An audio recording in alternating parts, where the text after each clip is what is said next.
answered hundreds of general knowledge questions before the show. Their answers are in, but how helpful will they be to the three contestants? Playing the game with us are Lucinda, a graduate trainee from Manchester, Rachel, a business development executive from Leeds, and Chris, an HGV driver from Staffordshire. This is Think Tank.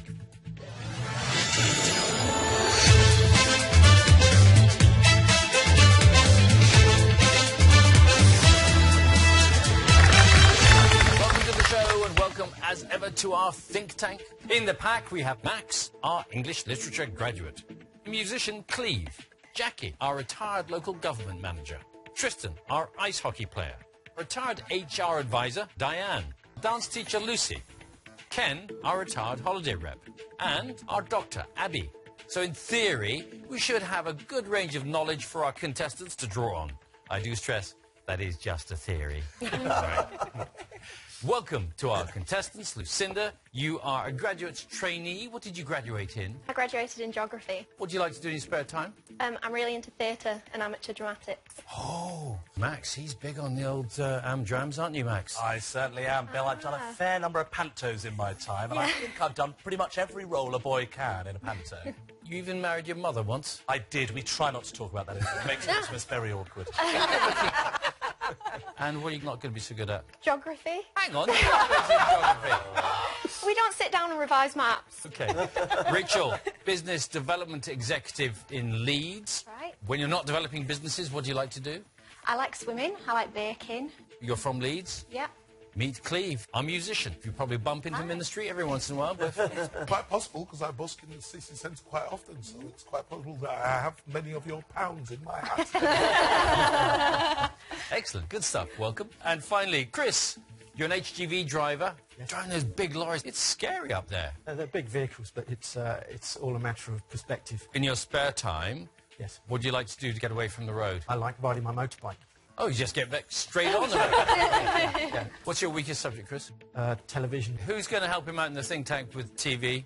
All of us. Oh, yeah. Some to knowledge. We're all okay. Yeah. That's not exactly inspiring much. Okay. Well, thanks very much for joining us anyway. Over 3 rounds, our contestants will try to tap into the knowledge of the think tank to build up as much money as possible. The 2 highest scorers progress to the final. Ultimately, just one of them will walk away with a cash prize. So let's play the first round. So in this round, I'm going to ask you a question. Then every member of the think tank will reveal the answer that they gave before the show. Now, the correct answer is always going to be in there somewhere, but there's any number of mistakes in the mix too. If you pick out the right answer, £200 will be added to your prize fund. Okay, you get 2 questions each. Lucinda, you're up first. So here's a question we asked the think tank before the show. Which breed of dog is the cartoon character Snoopy? Let's see what the think tank thought. Max. Spaniel. Beagle. Great Dane. Great Dane. Great Dane. Beagle. Dalmatian. Dalmatian.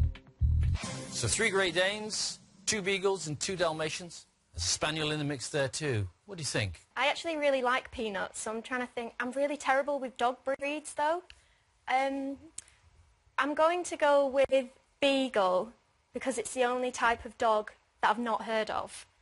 Yeah, it doesn't make a whole lot of sense, but you might well be right. Okay, which breed of dog's the cartoon character Snoopy? You're going with Beagle. Let's see. It's the right answer, Beagle. Well done. Well done to Lucy. And to Cleve, you were barking up the right tree. Lucinda, you get £200 added to your prize fund. Rachel, you've seen how it works? Let's have a look at your question. Which politician won his 6th Parliamentary Beard of the Year award in 2015?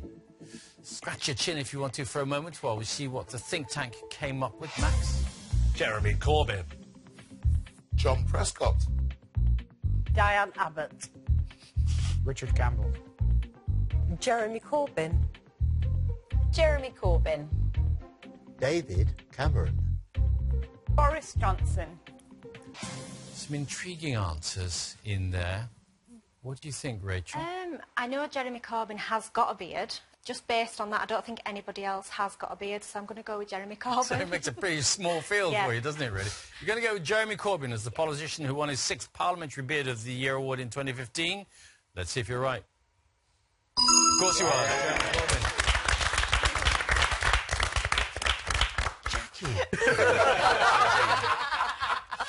Sometimes I get a bit confused. Okay, when I read the question, I was obviously very confused. Yes. These are the people who are going to help you with your prize fund. Well done, Rachel. £200 added to your prize fund for that correct answer. And we move on to Chris. Here's your first question. Before Andy Murray in 2013, who was the last British tennis player to win one of the 2 main singles titles at Wimbledon? Have a think about that and see what the think tank came up with. Fred Perry. Fred Perry. Fred Perry. Tim Henman. Bjorn Borg. David Lloyd. Virginia Wade. Pete Sampras.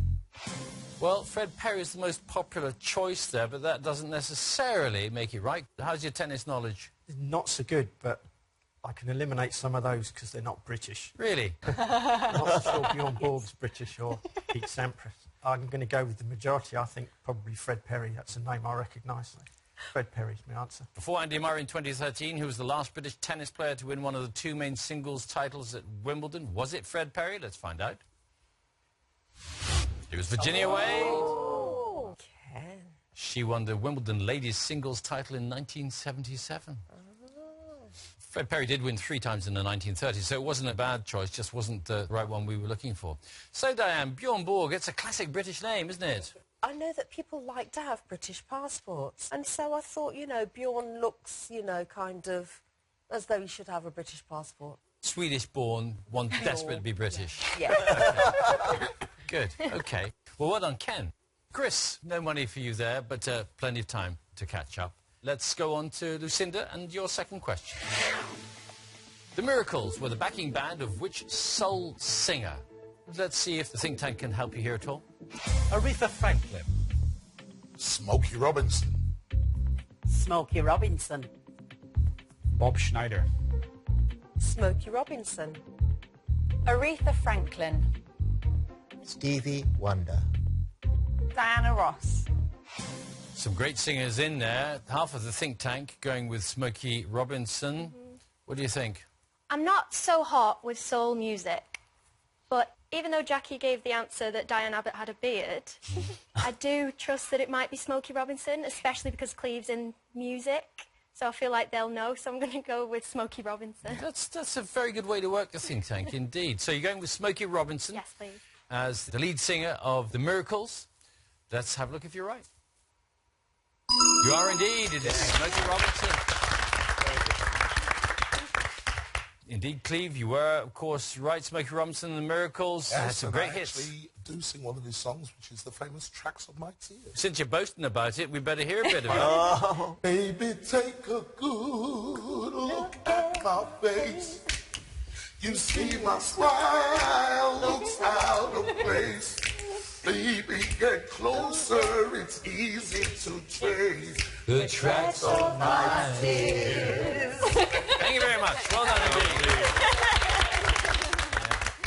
Musical entertainment at no extra expense to you at all. Fantastic. Well done, Lucinda. £200 to you. Rachel, here is your second question. Barack Obama appeared in a one-off special with which British TV presenter in December 2015? Have a think about that and see what the think tank came up with. David Attenborough. Bill Turnbull. Trevor McDonald. Chris Evans. Bear Grylls. Bear Grylls. Graham Greene. James Corden. Bit of a mixed bag there, Rachel. Anything leaping out at you? Bear Grylls is standing out for me. I don't know why, but that's my answer. More people have chosen him than anybody else. You're going with Bear Grylls. Yeah. As the British television presenter who appeared in a one-off special with Barack Obama in December 2015. Let's see if you're right. You are indeed. It's Bear Grylls. Well done. They went on a short trek through the Alaskan wilderness together, Right. looking at climate change. Cleve, try as I might, I just can't remember meeting Barack Obama. Well, the truth is, I was thrown off by both those things. The fact it was one off and it was special, of which you are both. Oh. You're so sweet. We'll just leave that one behind. Okay. Rachel, £200 goes into your prize fund. And Chris, we move on to your second question. Who did Morgan Freeman play in the film Invictus? Do you remember that at all? Nope. Your memory might get jogged when you see what the think tank came up with. Max? Nelson Mandela. Nelson Mandela. Julius Caesar. The head coach. God. God. Julius Caesar. A gladiator. Well, that's a very broad spread there, Chris, isn't it? They haven't been too helpful to you there, have they? Yeah, well, actually, I think they have been very helpful, yeah. Because he did play God twice, but not in Invictus. I'm going to go with Max and Cleve and Nelson Mandela. OK, Max and Cleve, you think have the right answer with Nelson Mandela as the character played by Morgan Freeman in the film Invictus. Let's see if you're right. Nelson Mandela it was indeed. Of course, it was the story of South Africa's victory in the 1995 Rugby World Cup. So, well done. Good teamwork there from Max and Cleve to help you out there. Good. £200, Chris, goes into your prize fund. And that brings us to the end of the first round. Let's take a look at how you're all getting on. Trailing at the moment is Chris with £200. Lucinda and Rachel both have £400. Well done.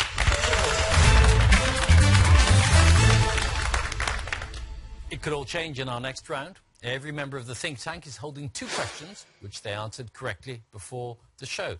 You're going to take it in turns, then, to pick someone from the think tank whose knowledge you think you can match. And for every correct answer, another £200 is added to your prize fund.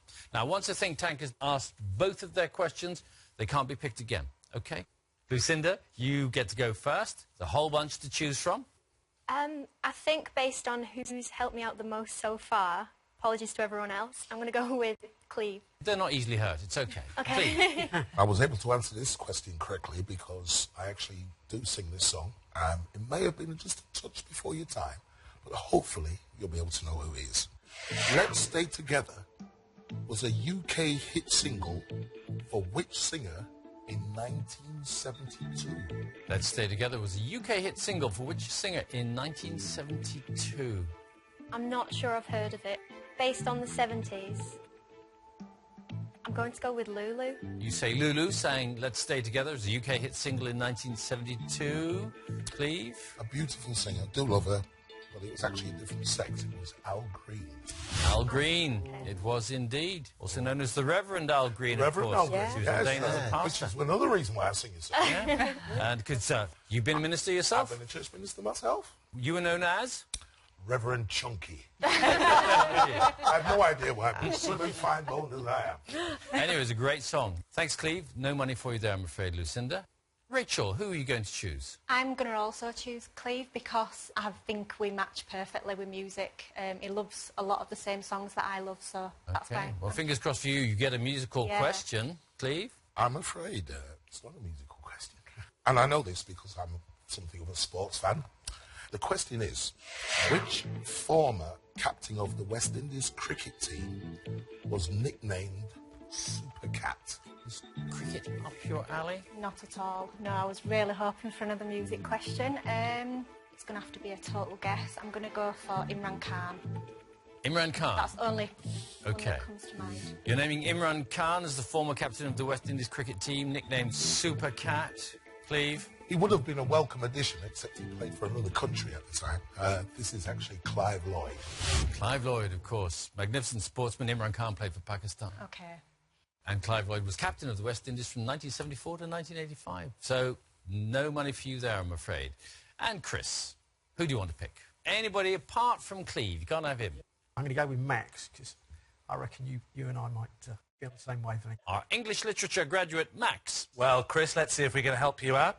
Now, I know this one because I very nearly moved from amateur dramatics to going pro, only to fall out at the last stage of auditions for a film of the Chronicles of Narnia. Here we go, let's see if you can do the question. What is the title of the last book in C.S. Lewis's Chronicles of Narnia? Got no idea. Lion, the Witch and the Wardrobe. You're going to go with The Lion, the Witch and the Wardrobe. I reckon there's Narnia behind the wardrobe. So I'm going with that. Well, there's a certain kind of logic to it. Max? Well, you certainly know the Narnia mythos, but unfortunately that is the wrong book. The last book is The Last Battle. The Last Battle, indeed. Published in 1956. I'm intrigued. Which part were you going for? I believe the casting call was an annoying twerp. Can you remember any of the lines you had to do at the time? Oi! And so on. You see, well, I mean, I'm sorry you didn't get the part, but on the other hand, you know, none of us would we ever imagine that Max could be an annoying twerp. I wouldn't be with you here today if I had. All right. Hollywood having a good time. Max, thanks very much. No money, I'm afraid, for you, Chris. And let's come back to Lucinda. Your choice again. Based on namesake, I'm just going to go with Lucy. Our dance teacher, Lucy. Very nice to meet a fellow Lucy. So this question is geography related, but I think you're going to be okay. Okay. I know this because I live in the southeast and I travel across to France all the time. So this question relates to France. Which ferry port is the closest French town to England? Now, you're a geography graduate, but you say geography is your weakest subject? Yeah, it was more physical geography, my degree. Volcanoes, weather, things like that. French towns. I'm guessing Paris doesn't have a port. And I'm sure a really popular journey to make is Dover to Calais. So I'm going to say Calais. Going to say Calais? Yeah. As the closest French ferry port to England? Yes. Okay, Lucy? I'm glad to say you made the right journey. Well done. Just over 20 miles from Dover to Calais. Okay. So you're on the money, £200 is added to your prize fund. Rachel? I think I'm going to choose Diane this time. Diane, our retired HR advisor. This question is about history, and this is about Martin Luther King, who famously gave his I Have a Dream speech, and in which city was it made in 1963? Martin Luther King famously gave his I Have a Dream speech in which city in 1963? I would probably say Tennessee, and I don't know why, that's just come to me. I'm believing it begins with a T, so that's why I'm saying Tennessee. Going to go with Tennessee. Diane, how close are we to the answer? I'm sorry, you're in the wrong area. It's Washington, D.C. Washington, D.C. was the right answer. Speech he gave on the steps of the Lincoln Memorial. Nothing for you this time round, Rachel. Chris? I'm going to ask Jackie to help me this time. Jackie? It's about lasso-apso dogs. And if you live in the south of England, they're lassers. If you live in the north, they're lassers. So, and I have two of these dogs, and they're called Sadie and Sophie, and they're absolutely beautiful. But this breed was originally bred on which continent? The Lhasa Apso dog was originally bred on which continent? You're from Staffordshire, of course. I don't know if you say Lhasa or Lhasa. I don't know many people that say it either way. Sounds a bit oriental, but I'm going to go with South America. Going to go with South America. South America. Jackie? You were right in the first place that it, you know, where you were going with that, because it's Asia. Asia. Tibet. OK. Asia was the right answer. They were initially bred as small guard dogs. Haven't brought you any profit this time round, Chris, so you stay on the same total as you were before. Lucinda, your third question. You've still got everybody to choose from, apart from Cleve. As a fellow thespian, then, I'd like to go with Matt. Well, I'm afraid it isn't an acting question. Okay. But I fancy myself as a bit of a techie, so this is one of my heroes, this question. In which country was the entrepreneur Elon Musk born? Do you know Elon Musk? I haven't heard of him, no. Elon Musk. I can't even begin to think where that name's from. I'm going to go, wild guess, Sweden. Sweden is the country in which the entrepreneur Elon Musk was born.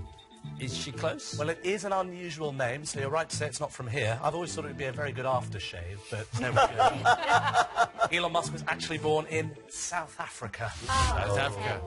Co-founder of PayPal. Oh, okay. Where he found fame. No money for you this time round. Lucinda, Rachel, your turn to choose, and Max has gone out of the running alongside Cleve.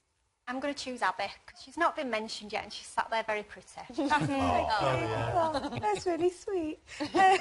OK, so I guess this is kind of my past and my future combined together, because I'm from Wales and I'm a doctor. So, I'd explain that. Which Welsh politician, born in November 1897, is regarded as the chief architect of the National Health Service? I have absolutely no idea on that one. Politics is my absolute worst subject I could have chose. I'm sorry, I have nothing. Pick a name. You never know what something from the deep recesses of your mind might come out to you and be the right answer. John Peel. John Peel is your answer. For the Welsh politician born in 1897, chief architect of the National Health Service. Abby? I'm afraid it's Aneurin Bevan. And Aaron Bevan is the right answer. Something I teach all doctors, I should think, before they qualify, don't Yeah. they? Yeah. I think there's a monument of him on the end of Cardiff High Street as well, so I used to walk past it. Really? Yeah, he's there. And every now and again he has a cone on his head. No money for you either this time round, Rachel. Chris, your last question for this round. Who do you want to choose to pose it? I'm going to go with Lucy on this occasion. Thank you. Lucy. I know the answer to this because along with travel comes language, and I love all of the different languages that the world has to offer and enjoy studying those as well. So which type of Mexican dish takes its name from the Spanish for little donkey? Do you like Mexican food? I do. I love Mexican food, yeah. And the little donkey is a burro. I think I'm really pleased that I chose you, Lucy. I think it's a burrito. Burrito is the name of a Mexican dish. That's what Chris is saying. Is he right? He's right. It is indeed a burrito. Well done, Chris. That's £200 to you. And at the end of that round, let's see how your prize funds have changed. Tied on £400 are Rachel and Chris. In the lead, though, Lucinda with £600.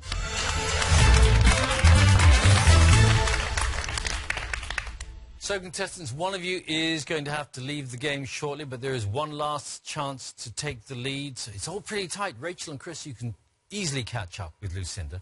All of you are now going to be asked the same question. Two members of the think tank, then, will give you the answer that they gave before the programme and why they believe it's correct. Only one of them is going to be right. If you side with the right person, you'll get an extra £200 added to your prize fund. Just 5 questions remaining, though, before we do have to say goodbye to one of you. So make sure you choose your answers carefully, OK? First, then, we're going to hear answers from Diane and Lucy. And here's the question. After Asia, what is the world's largest continent by area? Diane, thoughts? Hey, I think it's Africa because it's got so many different independent countries within it, huge land mass, lots of national parks, etc. So I felt that it was definitely Africa. Africa, OK. Lucy, you've done lots of travelling, geography. Done lots of travelling, yeah. I was really torn, actually, between Africa and North America and thinking about Canada as well in there with the USA and North America. So I felt maybe that edged it slightly. North America, you're saying. Diane is going with Africa. They both believe they have the right answer, but only one is correct. Those are your choices, contestants. Please lock in your answers. Lucinda and Chris have gone with North America. Rachel's out on her own with Africa. Who's right? Africa is the correct answer. Well done. So, Rachel, well done. Diane, good deduction. Yes, well done. Thank you. Excellent. Thanks very much. And it means, Rachel, you add £200 to your prize fund. For our next question, we're going to hear answers from Cleve and Jackie. And here it is. Which soap opera, originally billed as an everyday story of country folk, was first nationally transmitted in 1951? Cleve. I distinctly remember on the radio The Archers, and I remember the accents and the fact that it was about farming, and that led me to think that that's actually what it was, The Archers. Cleve, you're going with The Archers. Jackie? Well, I went with Coronation Street, and I was working on the same principle that he was going back a long, long time, and that often when things first start, they don't start out with their original title, which will be Coronation Street, and they're just ordinary folk, country folk. So, Coronation Street or The Archers? Contestants, please lock in your thoughts. You're all clearly convinced by Jackie's argument there, because you've gone with The Archers, all three of you. And let's see what the answer is then. course, it's the artist. Well done. Nearly 18,000 episodes have been transmitted so far. Well, well done, Cleve. Thank you. Okay. And it means that you all add £200 to your prize fund. The next think tankers we're going to hear from are Tristan and Max. Here's their question.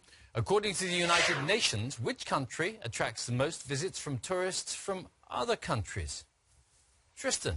I was thinking the USA, purely because JFK is one of the busiest airports, and so is LAX. Every person I talk to always wants to go to the USA, so I thought the USA was a strong answer. OK, United States is your answer. Max? Well, I went for France, because I think most of us in here have been to France. And actually, there's even a syndrome that Japanese psychiatrists study called Paris syndrome, where people become overwhelmed by the power of seeing the city. So I think anything like that, it's got to be the best city in the world, and it's got to be the best country in the world for tourists to go to. So I said France. Max goes with France. Tristan's going with the USA. They both believe they have the right answer. Contestants, please lock in your answers. So Lucinda and Chris are going with France. Rachel is following the advice of Tristan and going with the United States. Let's see who's right. France it is indeed. Max, well done. Approximately 18 million people visit France every year from other countries. So, Max, well done. Thank you. Thank you. And it means that £200 is added to the prize fund with Lucinda and Chris. For our next question, we hear answers from Diane and Ken. And here's the question. What is the Latin name of the longest bone in the human body? Diane? I said fibula. I know there's 206 bones in the body. I've broken quite a few of them, and I broke my wrist doing an exercise video. Oh. But the fibula isn't one of the ones that I've broken, but I think that's the name of it. Fibula you're going for. OK, Ken? Well, as I'm fluent in Latin, this is a very easy question for me. It's actually the femur. Oh. It's one bone in my body that I haven't broken, actually, but the others are all OK. They're all mended safely, in case you're worried. Femur, since you're fluent in Latin, stands for what? Long bone. Long bone. Remember, one of them answered this correctly, one answered incorrectly. Contestants, please lock in what you're convinced by. All three of you going with femur, and Ken, let's see if he has got his Latin right. Yes, indeed. It is femur. Yeah. Well done, Ken. Do you know where the femur is? It's here. It's the thigh bone. Yes. Indeed. And the fibula, Down Diane? there with the Down in the fibula calf. and tibia or The calf? something. Yes, all those. Well done. Thank you very much. OK. So you all get to add £200. Well done. And for our final question in this round, we're going to hear from Abby and Jackie. Here it is. Piranha fish are native to which of the world's continents? The infamous piranha fish, Abby. Yes. I watched that movie, which I think is like piranhas or angry fish, and I feel like I saw them sail up from South America, so I'm going with South America. Angry fish. Something like that. OK, Yeah. South America. All right, Jackie? It's a big place, is Africa, and they've got some fairly, vicious things around in Africa, and in the waters as well, and the rivers and things like that. And I think it's Africa. Africa, your choice then? I do think it's Africa, I definitely do. All right, Abby, you're going for South America and the angry fish down there. Contestants, please lock in your answers. All three of you going with Abby and South America. Let's see if you're right. You are indeed South America. Not the most convincing argument I've ever heard, to be honest, with you seeing a film about some angry fish once. Yeah. But it worked. Yeah. So well done, Abby. Yeah. Thank you. So well done, all three of you. You all get £200 added to your prize fund. Let's take a look at your total, shall we? In the lead, Lucinda with £1,400, and tied in second place are Rachel and Chris on £1,200. Only two contestants can go through to the final, so we're going to have a tie-break to determine which of you two makes it through to join Lucinda. This deciding question has a numerical answer, so whoever's closest to the right number will go through. Here's the question. Including Robert Walpole, the first man to hold the post in 1721, how many people have served as UK Prime Minister? Please key in your answers. Rachel? you've gone with 106. And Chris, you've gone with 75. Here's the answer. It's 53. 53 Prime Ministers, including Robert Walpole, to hold the post of a UK Prime Minister since 1721. So, Chris, you're closest. You're going through to the final. Unfortunately, we have to say goodbye to you, Rachel. Have you had a nice time playing? Had a lovely time, thank you. Certainly made it exciting for us, so thanks very much for taking part. Thank you. Thank you.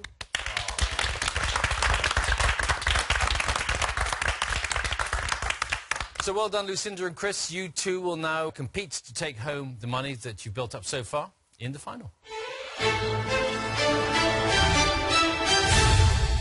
So, Lucinda, if you were to win, how would you spend the cash? I think probably a nice treat for my mum and my nan. Oh, maybe put it towards a nice holiday. Okay. Like that. All right. And Chris? If I'm lucky enough to win, I'm going to donate the money to charity, to a charity that's very close to my heart and my wife's heart. She's cycling across Burma to raise money for the Genesis Research Trust. Oh, well, that's great. That's a great idea. Good luck to you both. Our final is a general knowledge battle. I'm going to ask you 5 questions each, and whoever gives the most correct answers will take home the money that they've built up so far. Fortunately, you still have the think tank on hand to help you out. You can pick one of them to consult with before you answer the questions. Each member, though, can only be picked once. Okay?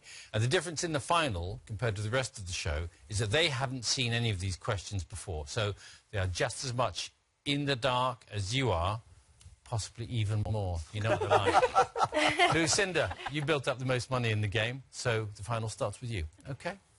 Here's your first question.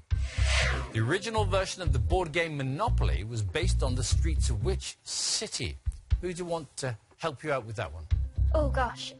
Could I go with Lucy, please? You're going to go with Lucy. It worked well for you before, didn't it? Yes, so far. I really love this game. I have a very, very old version at home, which is sort of held together with bits of sellotape because it's so old. And the streets are all streets and stations of London. Have you played the game? I have played the game, but I have played the London version. Yeah. I'm worried that there was an American version first. On a scale of certainty, I'm maybe 70%. I'm thinking London or New York. If I had to go out on a limb, I would usher you towards London. Yeah. But ultimately, of course, it is your choice, though, Lucinda. I'll go with London. I'll go with London. You're going to go with London? Yep. Okay, following Lucy's advice there, the original version of the board game Monopoly based on the streets of London, you say. Is it? Let's have a look. It's Atlantic City. Okay. In New Jersey. Wow. Yeah. Just because you don't look after your own version of Monopoly doesn't mean to say it's the oldest one. Lucinda, you're still to score in the final. And Chris, we come to you to take the lead with your first question. The titles of how many Shakespeare plays include the names of 2 individual characters? Let's see who might help you here. I'm going to go with Max, please. Yes, good choice. Well, yeah. Let's see, Chris. I can think of a couple off the top of my head. I mean, we've got Romeo and Juliet, haven't we? We've got Antony and Cleopatra. I'm now drawing a blank. Can you think of any others? No, I can't think of any others. I'm not so good on Shakespeare's plays. No, well, I did study it for 3 years, so I probably ought to know, but these are the only ones I can think of at the moment. Desperately trying to think of something, and everything's just got one name in it. So your answer is going to be 2? My answer is going to be 2. Good luck, Chris. Thanks, good luck. Thanks. The titles for how many Shakespeare plays include the names of 2 individual characters? You say it is 2. Let's see if you're right. It's 3. Oh. It's 3. Antony and Cleopatra, Romeo and Juliet you had, and the third one, Troilus and Cressida. Not a very well-known play, to be honest. No, is no. it? Okay. No score for you either. Still 0-all. Lucinda, we come to your second question. Mickey Dolenz, Mike Nesmith, Peter Tork and Davy Jones were members of which pop band? Gosh. I think I've only heard of Davy Jones, and I might be thinking of the mythical sea character. Well, who can help you out here? I'm going to go with Cleve. The only one I can honestly say, and I'm honestly not sure it is, I've got to say you, so it isn't stab in the dark. With Mickey Dolenz, I think it was the Monkees. But I can't honestly tell you that's an absolute answer. But those are not names of modern pop stars and all that. So that's going to be a band from the past is my reason. The Monkees ringing any bells for you? I have no idea myself, so I'm going to go with the Monkees. Then. You're going to go with the Monkees? Yeah, I'm going to take Cleve's answer. Okay. Mickey Dolenz, Mike Nesmith, Peter Tork and Davy Jones were members of which pop band? You say it's the Monkees. Could it be? Here we go. Monkees it is indeed. Well done. So, Lucinda, you take the lead, 1-0, but Chris, here's your chance to equalise with your second question. The Chancellor of the Exchequer typically delivers his budget on which day of the week? Who do you think could help you out with a budgetary calendar matter? I'm going to go with Jackie. I think you're going to know an awful lot about this subject. I do take a keen interest in politics, only to make sure what they're doing and to keep them on the right track. And I believe it to be a Tuesday. I believe it to be a Tuesday as well. So I think we both think that there's a strong possibility Yeah, that might Tuesday be. popped into my head. If Okay. I was going to deliver us a budget, it would be a Tuesday. Never on a Monday. No, it can't. Never on Monday. You'll be listening on a Friday. Definitely not on a Friday. Tuesday. Okay, Chancellor of the Exchequer typically delivers his budget on which day of the week? You say it's Tuesday. Have you got it right? No, it's Wednesday. The budget used to be delivered by the Chancellor on a Tuesday, but they changed it to a Wednesday. They snuck that in, didn't they? Stealth. While you were not looking. While I wasn't looking. Okay. So it means, Lucinda, you're still in the lead. 1-0. Here we go. Here's your third question. Which uncle of Queen Elizabeth II became King of the United Kingdom in the 1930s? I'm going to go with Ken. I feel like you might know the answer. Yes, I think this was the one that actually abdicated. I can't think of his name for a moment. Have you any ideas? It's quite famous with Mrs. Wallerton. I've watched the King's Speech, and I feel like Queen Elizabeth's uncle, I think it was Edward. Is it Edward VIII? Yes. I feel like we should go for I think Edward. it's Edward VIII. Okay. Yes. Edward VIII. You're going to go with Edward VIII. Okay. The uncle of Queen Elizabeth II who became King of the United Kingdom in the 1930s. Edward VIII it was indeed. Yes. He did abdicate in 1936, became Duke of Windsor, and was succeeded by King George VI. 2-0 to you. Chris, you can still catch up. Here's your third question. The Disney film Tangled is loosely based on which fairy tale? Tristan, Abby, or Diane can still help you. I'm going to ask Diane, please, to help me on this one. I've not seen the film Tangled. No, I haven't seen the film. For some reason, Peter Pan came into my mind. Did you have any thoughts that came into your mind? No. Tangled. No, I can't think. What about Pinocchio? He had strings. Did they get tangled? Possibly. He was more about a wooden boy, though, wasn't he? I'm on either Peter Pan or Pinocchio. Peter Pan or Pinocchio is what's being offered to you, but Chris, it's your choice. I don't think it's right, but we'll go with Pinocchio. What the heck? Okay. You're going to choose Pinocchio? We're going to choose Pinocchio, yeah. Okay, the Disney film Tangled, loosely based on which fairy tale? You say the answer is Pinocchio. Let's see if you're right. It's Rapunzel. Oh, let down your hair. It was a film. Sorry. Animation made in 2010, which made nearly $600 million worldwide. Wow. So the scores remain the same. That's 2-0. Lucinda, your turn. If you get this question right, you will be the winner because it will be impossible for Chris to catch up. Okay, here we go. Which woman has been a judge on both The Voice UK and The X Factor? Trying to think who out of Abby and Tristan looks like this watched all reality TV. Abby, I'm guessing that you had a very long career at university, watched a lot of TV, so I'm going to go with Abby by that terrible logic. It's fine. I think The Voice is fairly recent, and I think they haven't had that many female judges. So there was the girl with the bob, Jessie J, who was one, who I don't think has been on The X Factor.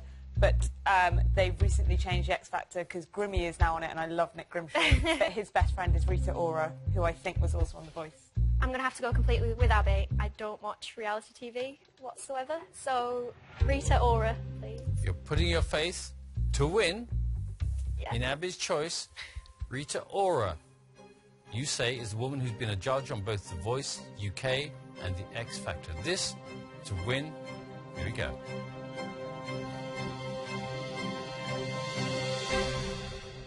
Rita Ora.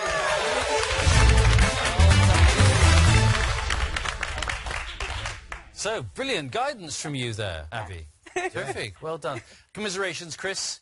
You did very well. I'm afraid you're not taking anything home apart from glorious memories of spending time with these fabulous people. Yeah, there we go. Have you had fun playing? I have. It's been Good. brilliant. Absolutely. Okay. Super. Thank you Good. very much. Lucinda, as our winner, you'll definitely be taking home your prize fund of £1,400, and shortly you'll have the chance to add an extra £1,000 to your winnings. First, though, let's take a moment, shall we, to congratulate the think tanker who gave the most correct answers during the show. And that is...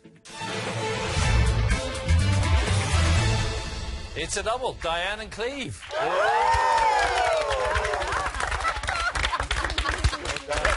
Well done, guys. So, Lucinda, you have one last chance now to seriously boost your prize fund as you face our question, Impossible. This is the toughest question of the whole show because no one in our think tank answered it correctly. So, Lucinda, if you can achieve what none of them here could and give us a correct answer, that extra £1,000 will be yours. Okay? Want to take a look at the question Impossible? Okay. Here it is. In 2015, who became the first footballer to score a goal in 11 consecutive Premier League matches? Now, before you answer, we're going to give you a little bit of help, because we're going to take a look at the wrong answers that the think tank gave. None of them got this right, okay? And this will help you rule one or two things out. So, who did they think it was? Wayne Rooney, Harry Kane, Cristiano Ronaldo, Mesut Ozil, Steven Gerrard. So it's none of those. Okay. You follow football at all? Not at all, and I was hoping so much that I wouldn't get a question about football. And also, all of the football players I've heard of are the incorrect answers. So... I've heard of another footballer. Messi? Is that a footballer? You're on your own, I'm afraid. Okay, I'd like to go for Messi. You're going to go with Messi? Yeah. Okay. In 2015, who became the first footballer to score a goal in 11 consecutive Premier League matches? Your answer is Messi. For £1,000, let's see if you're right.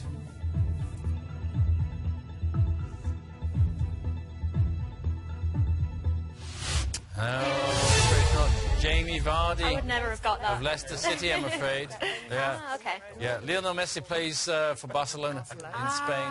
Brilliant footballer, absolutely, but was not the answer we were looking for. Okay. I'm afraid you didn't conquer the question Impossible. Still leaving, though, with a tidy sum of £1,400. So, something for your mum and your nan, right? Yeah, hopefully get my nan and my mum a nice little treat. Maybe go towards a cruise. A cruise. Always dreamed of, hopefully, yeah. Well, that'd be lovely for you all. So I hope you have a lovely time with that. Thanks so much. Good, Thank you. Thanks for watching. Do join us next time when 3 more contestants will see whether they can bank on the think tank. Until then, it's goodbye from them. Bye. And it's goodbye from me. Bye-bye.